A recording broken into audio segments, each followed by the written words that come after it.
Buenas noches, San Antonio.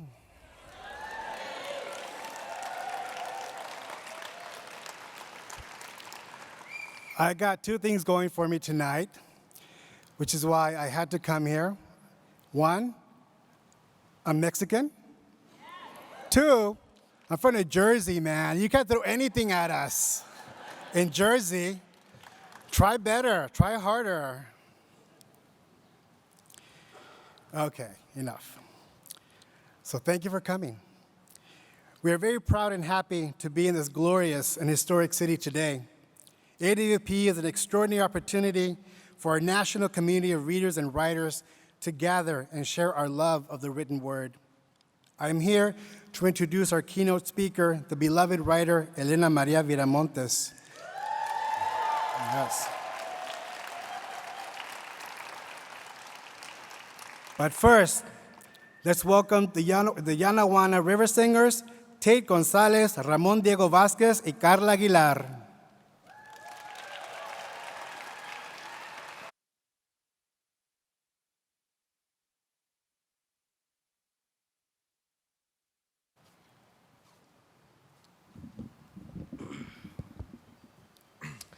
Shumanam, everybody. Good evening. My name is Ramon Diego Vasquez. I'm a member of the Tepilam Coitecan Nation of South Texas, Alteca Paguame tribe. My people have been here for a long, long time, which you're going to experience in this land acknowledgement that my sister here, Carla, is going to put together for us. But in this moment, I want us to just take some time to acknowledge and call upon my ancestors, our ancestors that are here with us today. For those of you that have traveled near and far, take this time, as you will too, to acknowledge your own ancestry, and who you come from, and those that you honor as well, being here, being in all of your work. And so we're going to share in this song, and join me in doing that, if you will, and take that time to acknowledge yourself, your ancestors, who it is that you represent on a daily basis. So, Nalet Sam, thank you all. Really appreciate you. Thank you for the honor.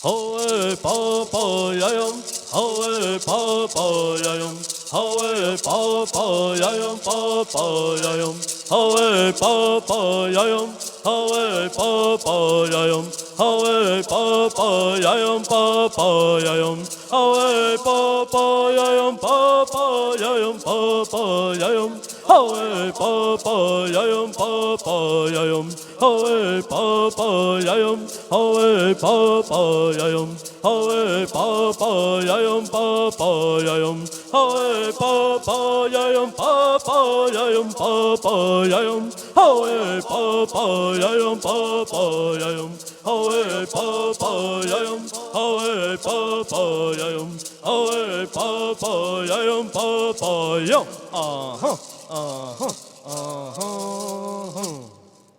Now let's everybody. Thank you. Now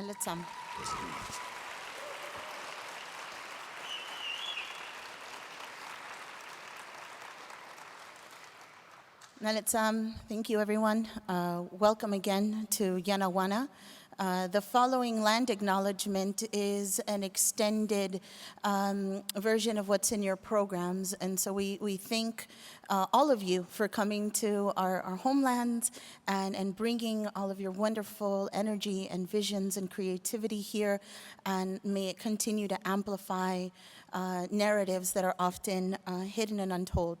So we begin this land acknowledgement with the utmost respect for all of your ancestors and for all of those ancestors that came before us in this place.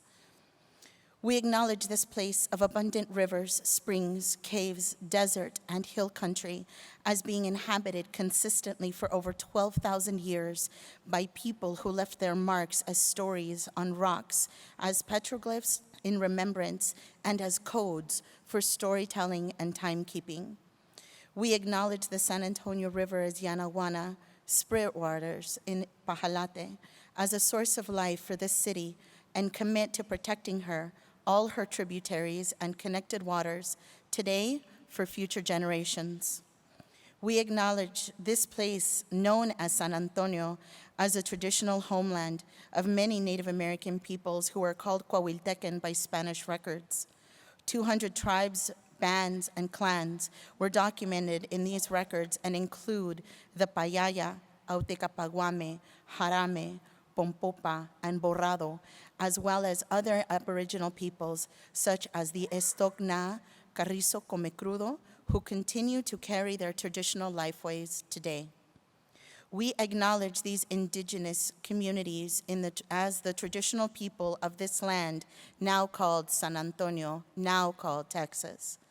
We acknowledge this homeland that would later include Comanches and Lipan Apaches in the 1700s as a place that now is home to nearly 30,000 urban Indians spanning from tribes across North, Central, and South America and the Caribbean who continue to sustain their traditional languages and customs. We acknowledge that the Six Flags, which has flown over this city during the last 300 years, have never fully honored Indigenous people who continue to be excluded from processes that directly affect their cultural traditions, ancestors, and future descendants. We acknowledge the willingness of our communities to seek healing for all the harms of colonization, which are still present in San Antonio, reflected in the unequal distribution of resources, housing, education, and access to healthcare. We acknowledge the opportunity to promote equity by centering the needs of Native peoples in decisions regarding public policy, service delivery, and distribution of resources in a manner that accounts for historical realities. We acknowledge the resiliency, tenacity, and ability of Native Americans to survive, heal, and thrive despite the systemic oppression they have faced, and commit to celebrating our successes. Naletsam. Thank you all.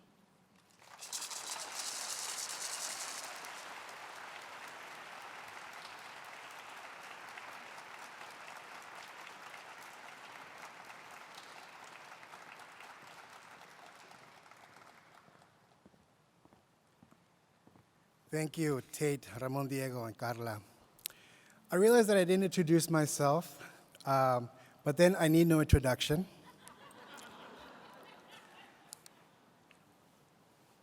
I will say, though, that I've been on the board of AWP for 4 years. This is my final conference on the board. I just want to thank my board members. I want to thank the staff. I want to thank Cynthia Sherman for doing such an incredible job with this conference. We had so many challenges in front of us, and I was very pleased and I was very inspired by the way everybody stepped forward. And we're doing not just the best we can, we're doing better than we thought we could. Thank you.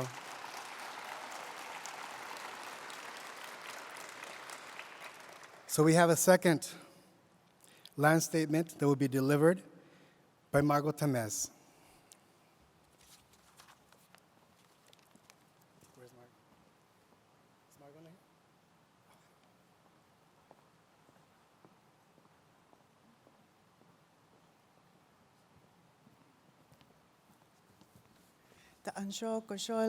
here? Good evening, everyone. I am incredibly honored to be here tonight and to have been selected to be with you here this evening. Before I begin, I would like to thank all of the relatives who offered the protocols for the welcoming of both Indigenous and non-Indigenous peoples to this very special place in my heart and my life. The city raised me and many of my relatives and ancestors for many generations. So thank you, relatives, and thank you to your sister and to your elders and your family members, and for all the Indigenous peoples who did make it to San Antonio who are not from this place, and maybe this is the first time you are visiting this place. I welcome you, Xique, relatives, and everybody. We welcome you. Before I begin, I want to talk a little bit. I'm going to read a poem, a short poem that is part of a collection that has been many years in the making, and it is really based on many things that I discovered by speaking to elders who were impacted by the 2007 to 2009 construction of the U.S. border wall that came through many of our communities, and in particular my mother's and my grandmother's and great-grandmother's community. Many stories were told during those years, which I directly gave testimony on in 3 different legal cases at the international level, and of course at the federal level here in the United States. But most of the stories that really stuck with me were stories in the shadow of the wall that reflected many generations of memories still contained and held within the communities of genocide. So I'm very happy to say that I have a new book in contract with Turtle Point Press entitled Father Genocide, New and Selected Work, and tonight I'm going to share a poem from that collection. But a little bit before I share that with you, I just want to sort of contextualize that. This whole collection was inspired by my father, who after he died in 1996, appeared to me many times in dreams. He visited me between November 1996 and September 2001, and it was the lingering memories of what he said that pressed me to revisit intimate familial places in Lipan-Apache and Day places in South Texas, as well as all the way to the subarctic, which is the extent of the Dene people's traditional places in Nicotzan or Turtle Island, Abya Yala, or North America. His spatial time bending and placed a pictorial language which helped me to decipher historical violence felt by Ende of Texas and lingering impacts of historical trauma which saturate Ende's storied landscapes. Spirit memory, sentience, language, place, and despair influenced my understanding of my father's refusals. This poem, echoing post-memory of Ende intergenerational genocide survivors, explores how historical memory of violence disturbs linear structures, traditional Eurocentric meter and form, which have denied Indigenous peoples our lived experiences, and it would seem even after death. The title of this poem is My Father Replays the Funeral in Dream number 28. There were a total of 47 dreams. Shame forces what we denied into luminosity. In dream, my father tells me my mother's grieving prevents momentum. He's projecting thoughts to a screen for me to read. I'm at his private film of captivity. He's watching us. We're hunched over, heaving the sorrow vomit. Father stands before me, time without fear, suspended and apart, unafraid of anything, one way or another.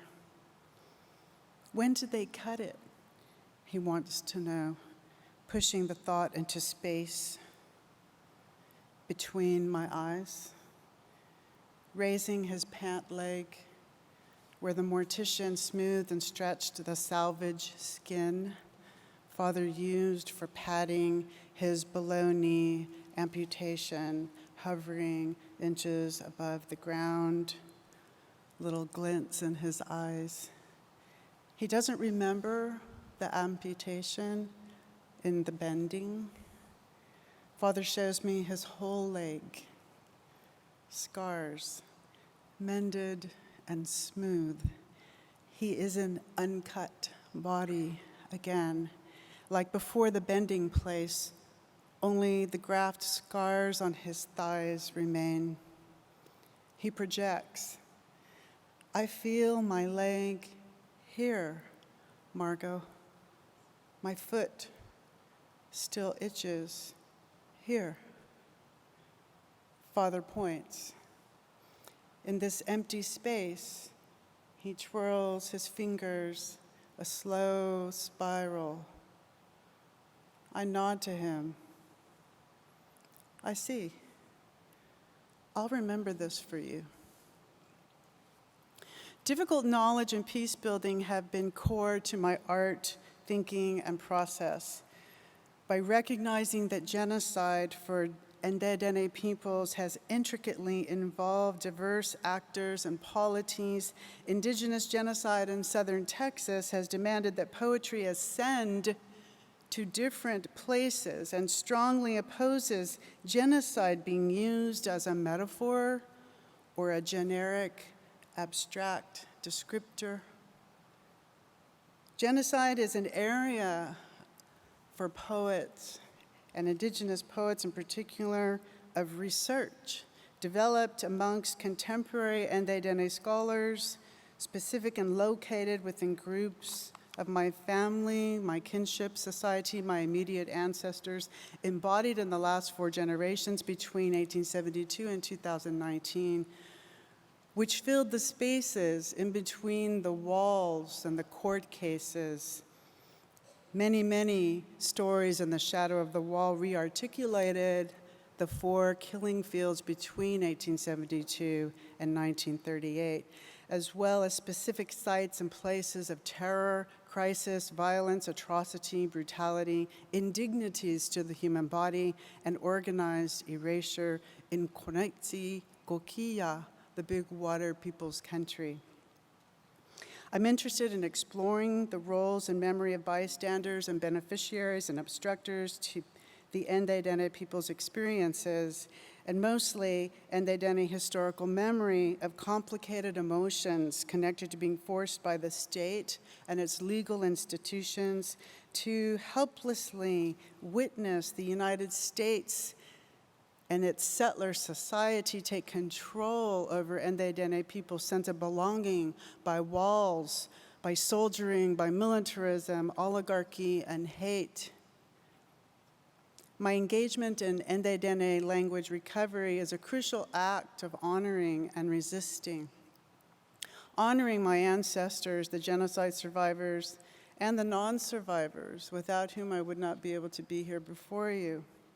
And a loving act of reclaiming Ndedene people's political, cultural, spiritual, and physical belonging in Konitsa Igokia, our customary and traditional places. By doing so, my hope is that in this new collection, the poems will re-energize the Ndedene peoples today who are in a struggle of self-determination for a larger and more in-depth and recognized and acknowledged belonging amongst the broader Dene Nation and indigenous peoples throughout the world. Ihahe, thank you very much, and I look forward to the rest of the conference with you tonight.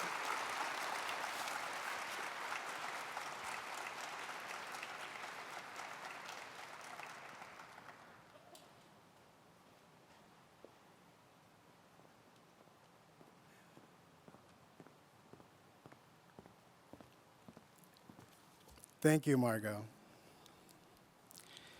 And now it is my tremendous honor to introduce my friend and literary hero, Helena María Viramontes.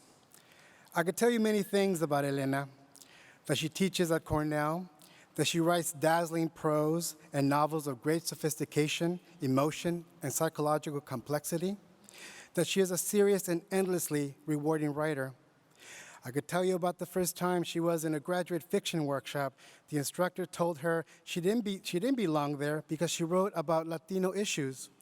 I could tell you how Helena ignored him and she followed her Chicana heart, how she became a community organizer, a generous teacher, mentoring many notable writers at the beginning of their journeys, authors such as Manuel Muñoz, Brian Leon, Brian Ascalon-Raleigh, and Janine Capot-Cruzet. She is a proud daughter of Mexican farm workers, a proud Chicana who sees her writing as always about human rights, always speaking up for those who can't, always recognizing when to speak up and how to do it. But none of this would quite add up to the grandeur of what makes Helena such a necessary writer for all of us. So I will simply quote her own wisdom about why she writes about the lives of the people who inspire her. Quote, "It simply is amazing to me to see people rise to the potential of their grace in order to survive. I try to honor these unnamed heroes always. I know plenty. We need to acknowledge them, honor them, learn from them in order to live our own lives in a state of grace, to learn hope and the possibility of human will. All this, the whole tortilla, is redemptive. On a personal note, I'd like to add that Helena María Viramontes was one of the first writers who guided me toward the world of letters. I recall coming across a copy of her book, The Moths, and consuming those stories because I recognized these characters. I saw my father, my grandmother, my brother, and most importantly, I saw myself. And for the first time in my life, I understood two things: how I could inhabit writing and how writing could inhabit me. For that and so much more, gracias, Helena. I ask you to give a great hand to our AWP 20 keynote speaker, Helena María Viramontes. Oh, you're going to make me cry.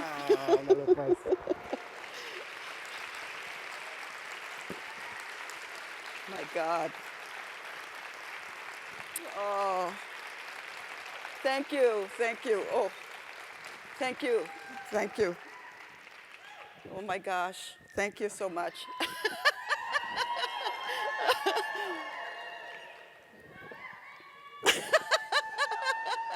Thank you, thank you. All right, this has been such an incredible program, and thank you, the indigenous presenters and the poets, and I love being a part of this. And also thank you all for being here. I mean, it's very late. It's one of those very stressful sort of, conferences, but you all are here, you know?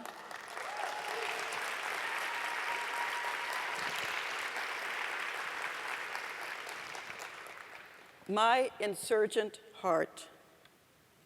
I wish to thank all those who made it possible for this AWP keynote invitation, especially Sheila Black and Rigoberto Gonzalez.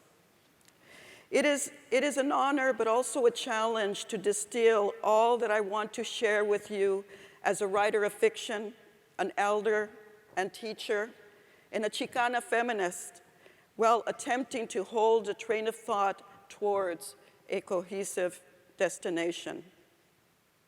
It is not an easy thing to stand before you in the public spotlight and offer you intimacy without revealing some form of insight into, regrettably, my own limitations and blind spots, into my own imperfect way of being in the constant eruptions of what we call life. As comprehensive as I want to be today, given this incredible but infrequent opportunity, given these perilous times of great global and local humanitarian failures, cruel objectives cemented by morally repugnant mindsets, and given the history of violence which has proven all too predictable, I know my words may appear hugely insufficient in protecting the most vulnerable, may prove to never be enough to diminish the sorrow and suffering of others. And yet, as a writer, I continue to write. Audre Lorde knew that not writing was more painful because she felt that writing was breathing. Lest we forget the pleading voice of Eric Gardner, the real-time incarceration of illiteracy, the respiratory, pervasive inhumanity of the deportation camps. Frantz Fanon's assertion immediately comes to mind, quote, "We revolt simply because we can no longer breathe," unquote.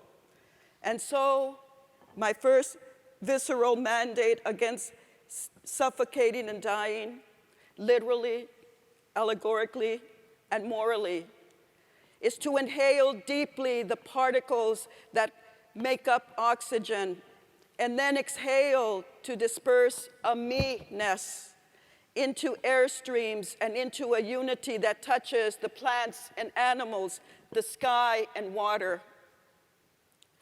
In configuring ways to explain how I have managed to transform the inhumane travesties that burn and rage within me into a synergy of successful composition, I hope to provide a few sweeping and intersectional meditations by first speaking about literacy and illiteracy, then moving to writing, perspective, politics, and readership, coming to and discussing sacredness, and finally, some concluding remarks.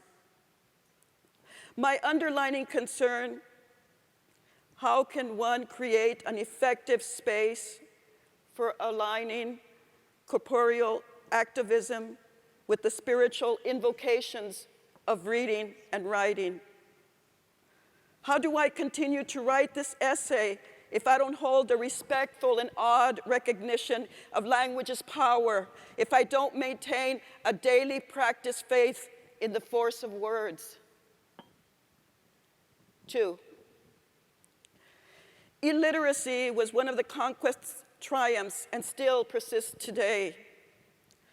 According to Leslie Mormilsilko, quote, in 1540, the great libraries of the Americas were burned by European invaders because they wished to foster the notion that the New World was populated by savages. Savages could be slaughtered and enslaved. Savages were no better than wild beasts and thus had no property rights. End of quote. The invaders attempted to erase any linguistic, cultural, historic, oral, and traditional text and objects in order to support their logic that they had rights to the land and ownership of bodies.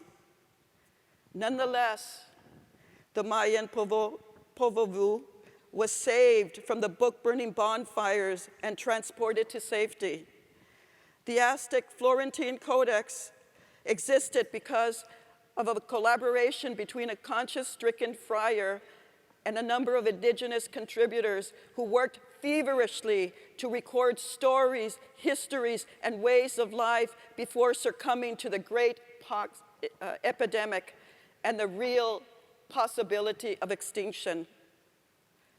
Can you picture yourself like the writers of the Florentine Codex, knowing the responsibility and the discipline and witnessing their world forever changing right before them, working by candlelight to record all that was important in the cultural myths and medicine, all that which distinguished civilizations from savagery? In his autobiography, Frederick Douglass recalled as a 9-year-old hearing Hugh Auld tell his wife why it was forbidden to teach the enslaved child to read. Quote, there would be no keeping him. It would forever unfit him to be a slave, unquote. Hearing this ignited in Douglass his first decidedly anti-slavery lecture. Quote, once you learn to read, you will be forever free. To be literate in the Americas was not only a source of freedom and antithesis to the maintenance of brutal enslavement, but had also another effect on the indigenous nations that fought to save their literacy. Illiteracy is a mechanism to keep people in their place. Playwright and Yale Drama Prize winner Virginia Grace, who was born and raised in San Antonio, indicated in her Read In and Mitote at AWP invitation that 1 in 4 residents of San Antonio are considered illiterate. Writer Barbara Renault Gonzalez confirms the same in her open letter to AWP and addressed to myself and published on the Gemini Inc. website. With over 60% of the city's populace being Mexicano and Latinx, one has to ask who benefits most from keeping residents illiterate. 3, there are always intrinsic moral and political implications in creativity's ecosystem, regardless of whether a writer is conscious of them or not. In who we are, what we choose as material to write about, and what we choose not to write about all contribute reflections of our particular perceptions and ultimately a shadowed meditation of our lived experiences. A writer's perception then becomes a set of observations influenced by religion, gender, race, economic status, mobility, and sexual orientation. It is useful to consider novelist Christopher Castagnelli's clear meditation on perception. Quote, "Narration is perceptive in action. It is the delivering of perspective to the reader or listener. The delivery system bears the unique stamp of the narrator's sensibility and his motley set of biases and agendas at the moment of telling. This makes every story at its core an assertion of perspective, with the narrator as the city's prime mover," unquote.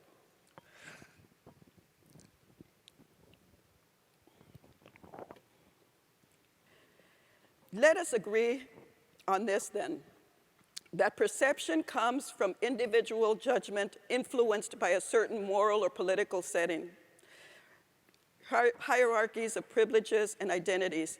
And here I include white as an identity as well. The writer's pairs of observing eyes belong to a face embodied in the sensual, lived physicality of the world, a body at once in relationship with and connected to flora and fauna, interactive in work and recreation, in hunger and nourishment, in war and peace, in colonized or decolonized processes, redemptive in the magic of love and loss. All are layered into the constant, contestable imaginary of the writer and comes into mysterious play in the labor of writing. What personal lens we choose lends itself to what we see. I use the word see as a metaphor, a clairvoyance beyond the physical world, and not at all to discount blindness as the inability to see, but rather to join in the continuum of a long tradition of poets and writers who were perceived as seers capable of channeling vision. We only see what we look at, John Berger asserts. To look is an act of choice.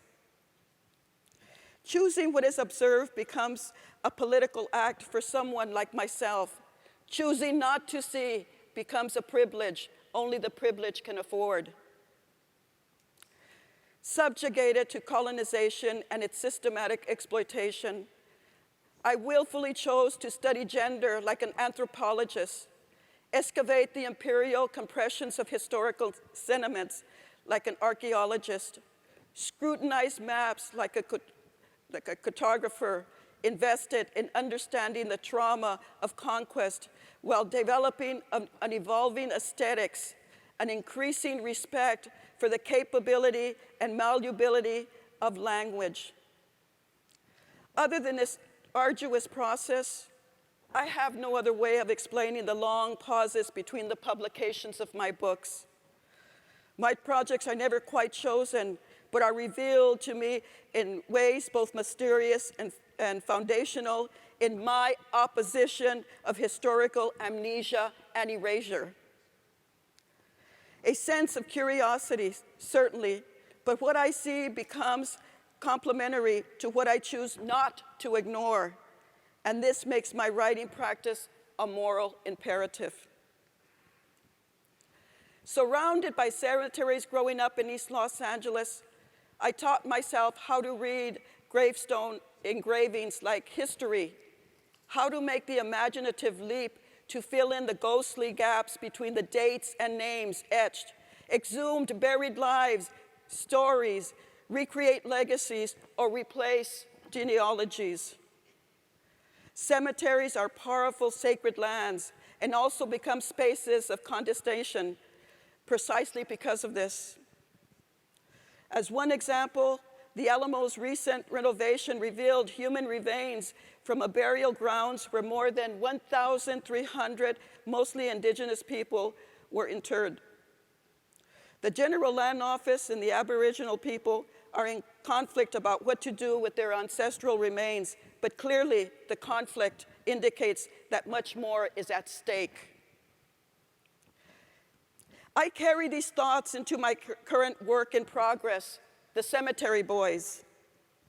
I am attempting to examine a time when various neighborhoods in Los Angeles and their differing ethnic and racial populations coexisted in often interdependent ways. The novel is also a war novel, spanning the turn of the century up to the Iraq War, with survivors of other wars in other countries crisscrossing through it, uncovering hidden histories. I take epic sweeps of California history, histories not only rooted in national and cultural intersections, but in transnational migrations to California. Consequently, the novel takes me from Punjab to Haiti, from Germany to the Philippine island of Luzon, to characters laboring in the fields of California or in the city streets that make up ethnic Los Angeles. I sometimes refer to my discarded drafts of this novel as bold failures. Those drafts remind me of Flannery O'Connor's Mystery and Manners. I can't help but think she is speaking directly to me when she warns of writers who, quote, seek to describe problems, not people, questions and issues, not the texture of experience, of case studies and everything that has a sociological smack, instead of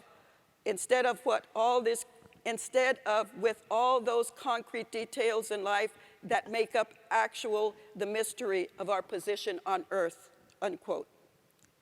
The sociological smack can be easily attributed to material that is outside the perimeters of what was once considered American, outside of the dominant cultural conceptual framework of what fiction should be. Certainly, O'Connor argued that the absolute storytelling through character, the texture of experience, must overwhelm the sociological, but she spoke from a Southern literary tradition well established by writers like Faulkner and Welty. The region's white writers had a grounded, concrete familiarity. Yet, O'Connor remained highly aware of the cultural and regional differences in audiences and noted its effect on how one wrote. Her words, "When you can assume that your audience holds the same beliefs you do, you can relax a little and use more normal means of talking to it. When you have to assume that it does not, then you have to make your vision apparent by shock. To the hard of hearing, you shout, and for the almost blind, you draw large and startling figures." In my mid-20s, I understood immediately, as a working-class Chicana, I would not be able to relax a little. Back in 1979, in my initiation into an MFA program, an experience I have written about in several essays and won't repeat it here at length, though admittedly, this would have been the perfect place to share it. I was greatly pained by a meeting with my advisor when he informed me that my subject matter was not transcending into universality. Incredulous, he had asked me pointed questions, not necessarily having to do with craft, but more like, are they, in reference to my characters, really that poor? The exchange revealed a cultural and linguistic gap, a universal in which he claimed full ownership. And as a result, his commentaries contained implicit hostilities, placing me on the defensive by having to justify my character's poverty or rather, my own lived experiences. In self-reflection and self-doubt, I was plagued by two things. Did I fail in craft and form as a writer? Or was it the failure of an empathetic experience by this particular reader?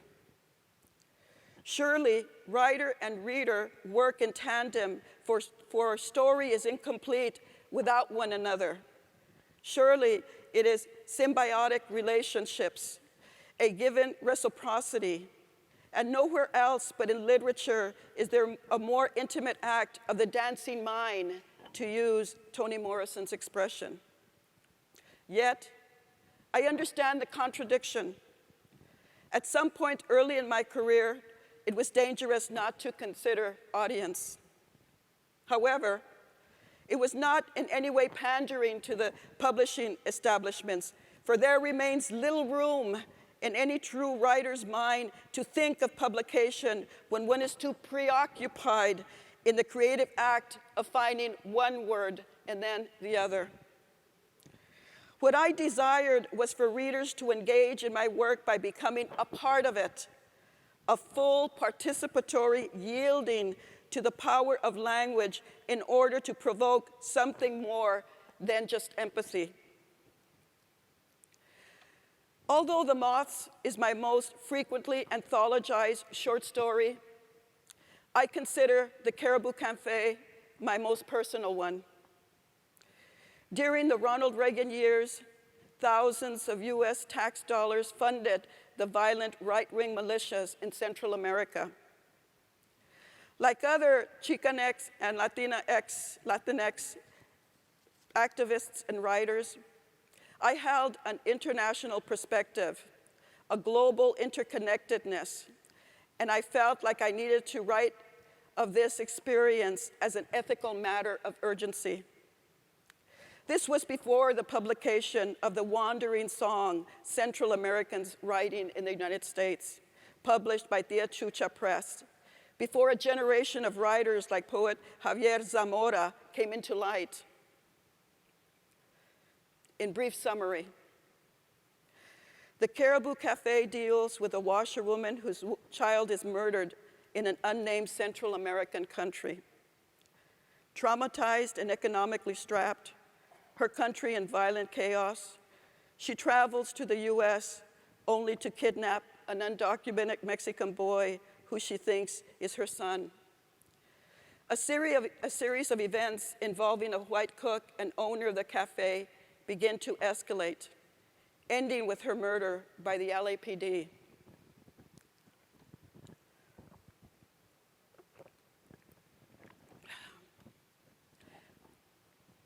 I had a strong desire to involve readers of all colors as participants in the story, awaken in them a sense of accountability for the violence perpetrated in their tax dollars.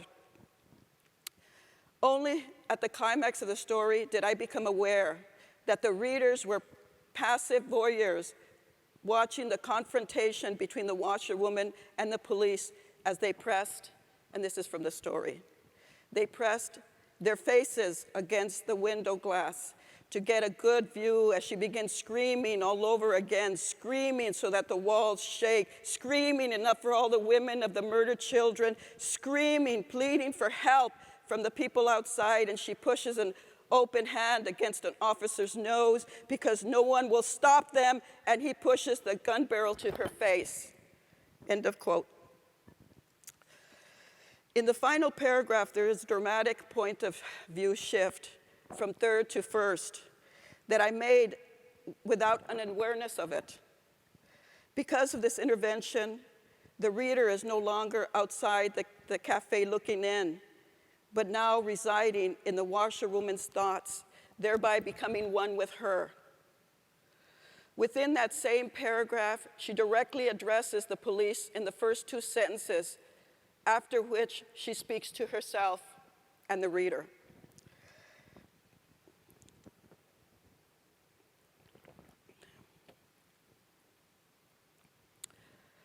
I will fight you for my son until I have no hands left to hold a knife.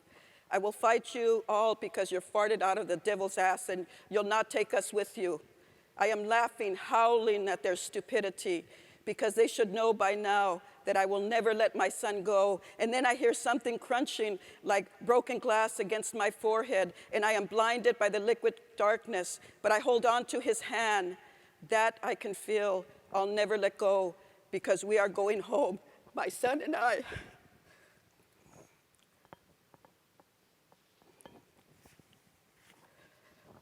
I don't read that story out loud at all. I've written it. I wrote it in 1983, and I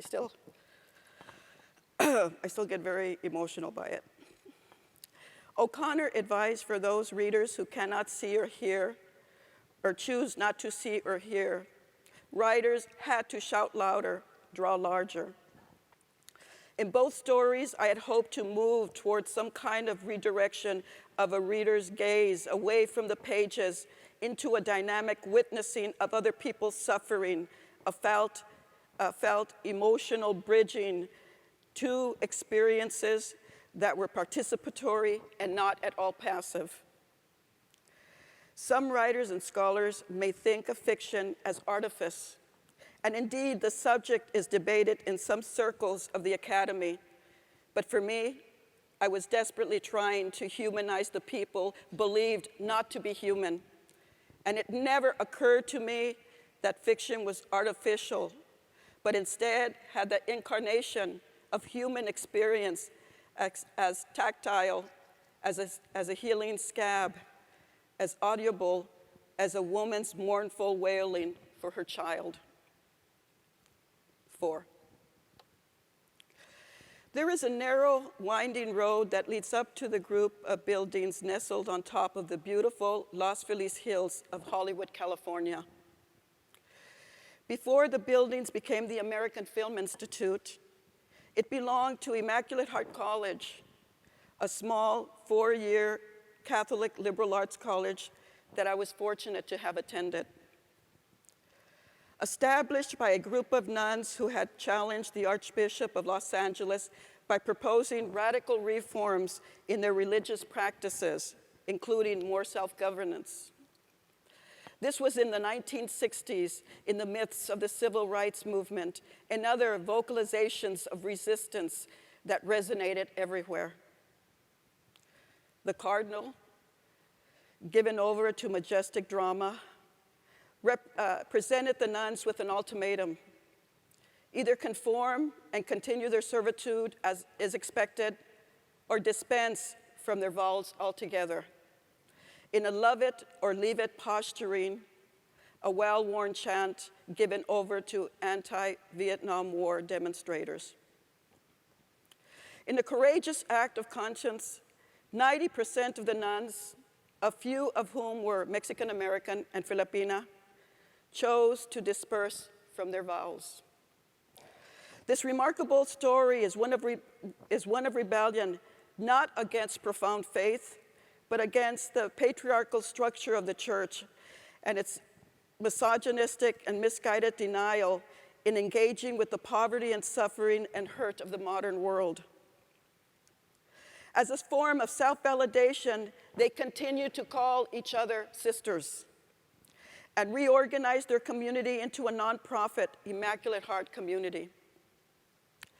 Without the archdiocese to dictate their practices, these nuns provided a different feminist lens, quite distinct from what Linda Martin Alcoff calls Imperial Feminism. This group created an alternative space by which students like me could study structural systems of oppression. Quote, "Capital couldn't do much of what it does," activist and anti-racist feminist writer Zilla Arnstein notes, "if it didn't use patriarchate and its deep roots and routes of modernized settler colonialism and slavery to garner its profits," unquote. The sisters drew on readings from liberation theology in Latin America, who perceived the practices of the Catholic Church as different from those of first world countries, because Latin America as different by asserting that industrial nations enrich themselves at the expense of the developing countries. I was 17 years old when I first was introduced to the prison writings of Daniel Barragan, George Jackson, and Dietrich Bonhoeffer, or debated subjects like the reproductive rights even before the landmark decision Roe v. Wade. I became woke to the fact that I was a colonized and gendered subject, and as such was challenged to find ways not only to understand, but resist. Not only to resist, but maintain hope. Not only to hope, but to believe I could create another world, a just one.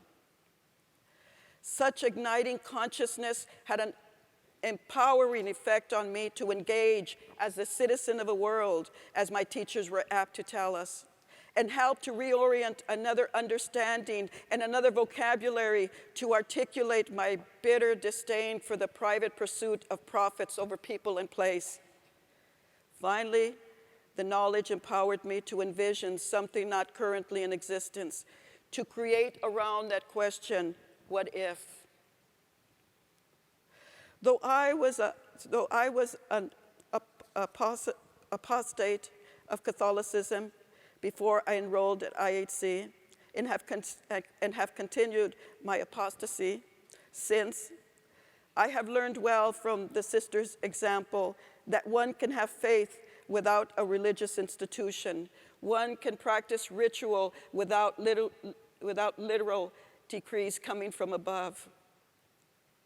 Latina theologian Ida Maria Isaci-Diaz began to study everyday forms of resistance in communities besieged by the enclosure of poverty and policing brutality.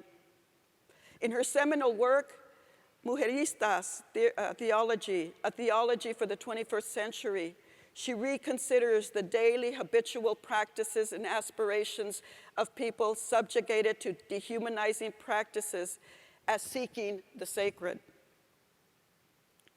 For us, writes Diaz, the sacred is an integral part of our daily lives. She points out that the sacred is founded on all of our practices we deem necessary to resist invisibility, degradation, or invalidation. By giving profound value, and here we acknowledge an empowered sense of self-authority and self-validation to provide value. Everything we do, every practice we take up can be considered acts against erasure, and hence sacred. A sacredness that heightens our state of being and answers to our instinctive urge to transcend.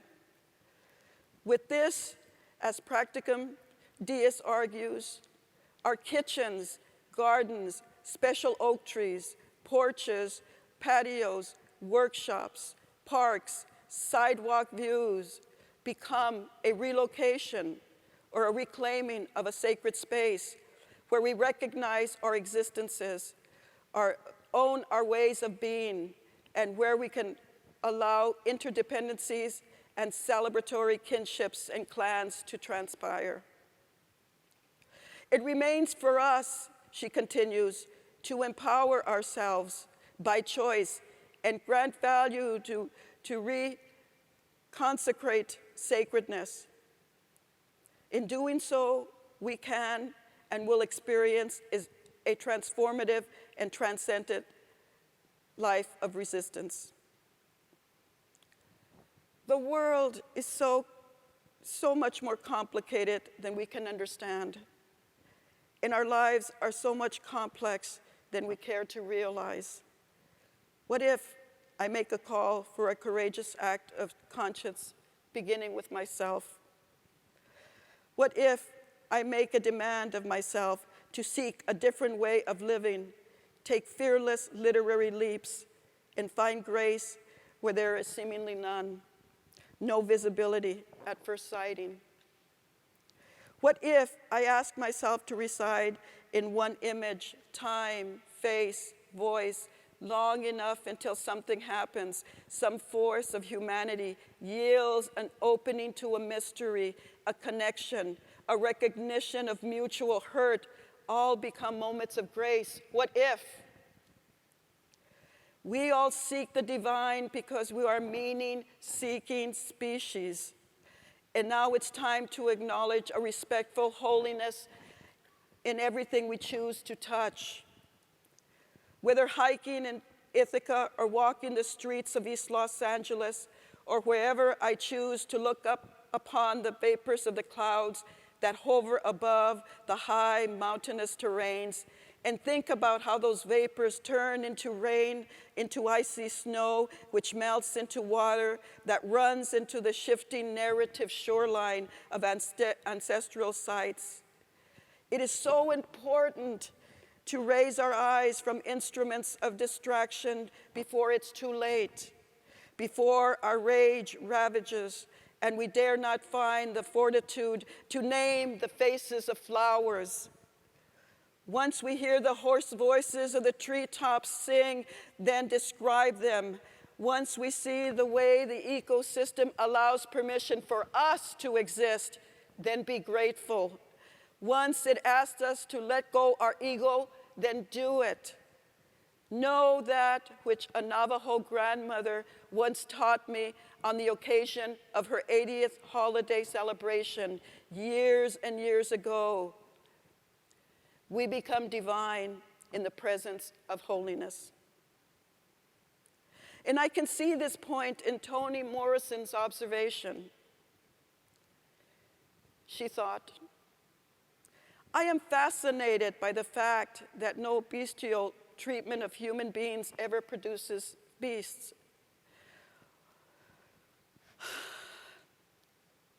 White marauders can force Native American Indians to walk from one part of the country to the other and watch them drop like flies and cattle, but they do not end up as cattle. Jewish people could be thrown into ovens like living carcasses, but Jews were not bestialized by it.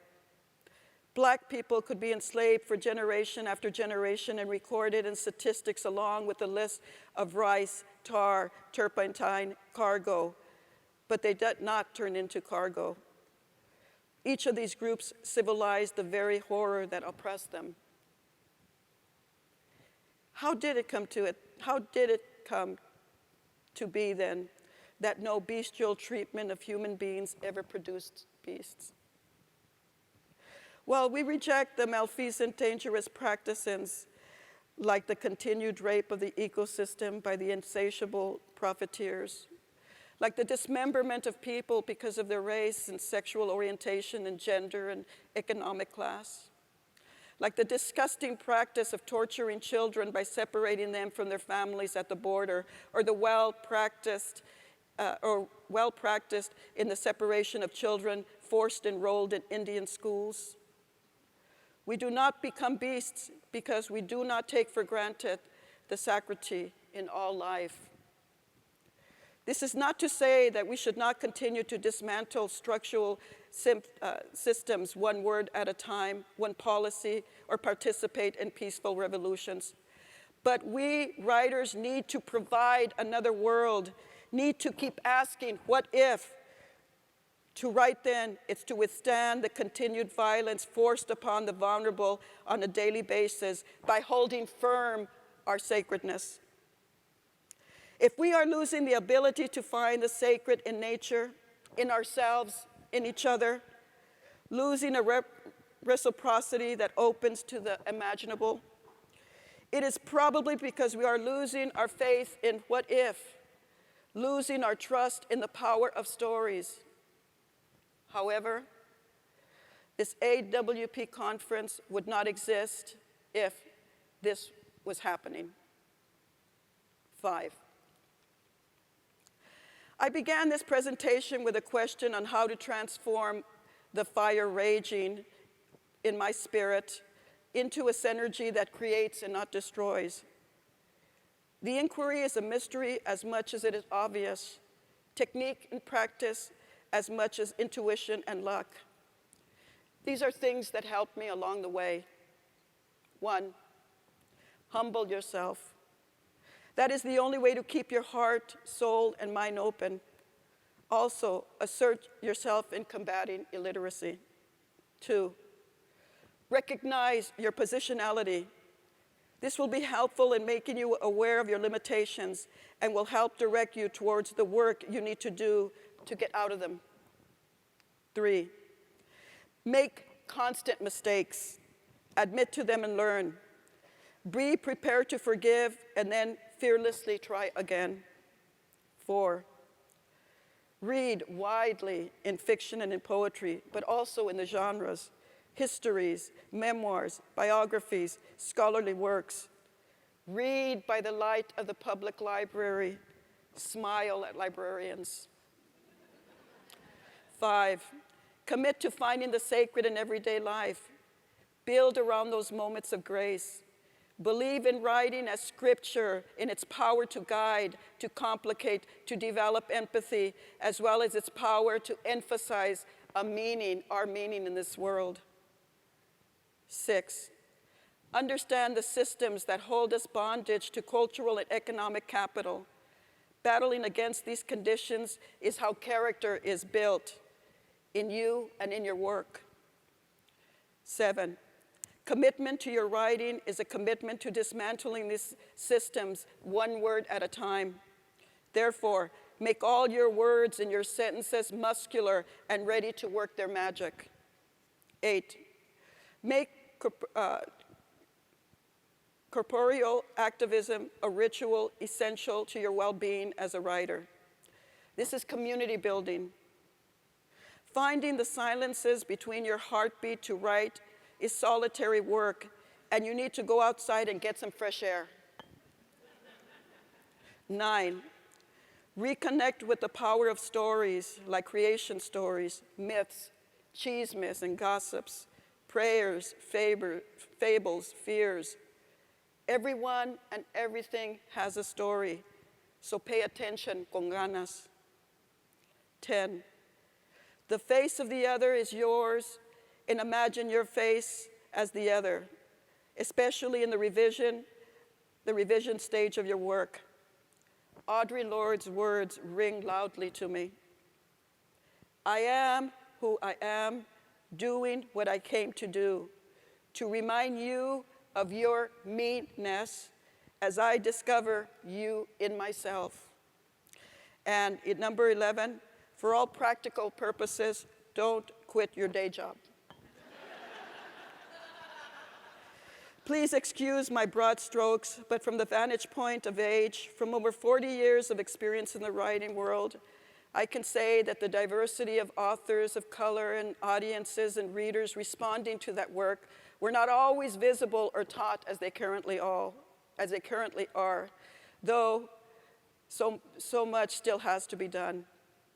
Allow me to honor the artists and activists and teachers, too numerous to name, who in all their intersectionality and transformative beliefs worked, wrote, sacrificed, and sometimes died so that African American, Indigenous, Asian American, ethnic and Chicana and Latinx studies would exist, that women, gender, and LGBT studies would emerge in the first wave of scholars and writers sprouted from affirmative action, and would usher in robustly the second wave of scholars and writers taught by the first wave, and on it went. Along Woolf, Eliot, Steinbeck, Dos Passos, I studied Mitsuye Yamada and Maxine Hong Kingston, devoured Toni Gade Bambara, Gwendolyn Brooks, Audre Lorde, Angela Davis, and the magnificent Toni Morrison. M. Scott Momaday and Leslie Marmosilko guided me, and both Leslie Feinberg and Kate Bornstein cracked open another dimension of being. In my generational group, when computers were emerging and social media as we know it didn't exist, and reproductive accessibility was just beginning, we sought solidarity and strategies against illiteracy. Poet Lorna D. Cervantes began Mango Press from her garage. Writer Sandra Cisneros began Mocondo at her kitchen table. Playwright Denise Chavez began her bookstore and book fair. Essayist, playwright, and poet Sheri Moraga began working with Barbara Smith in Kitchen Table Press. And I began working with ChistmeArte. We waited for no one and demanded visibility and space for our communal voices, and mostly were calmed by the fact that we knew each of us existed out there. In a world that did little to respect us, we supported one another with a revolutionary kind of love. In the last 40 years, I have learned to breathe in order to conjure my community into existence, in order to depict a texture of experience with the necessary force of imagination. I had to figure out ways of returning the flesh back to the dismembered, reinsert a human face in all its particularity, and defy stereotypes. I held my breath to plunge in with the freight of my fears, create aesthetics in which both mystery and terror resided in all its fucked up and beautiful connotations. When I began writing so many years ago, I began intuitively this inescapable politic to write out my insurgent heart with an urgency that hasn't released me of the obligation since. I wish you all a well-earned, honest night's sleep. Thank you.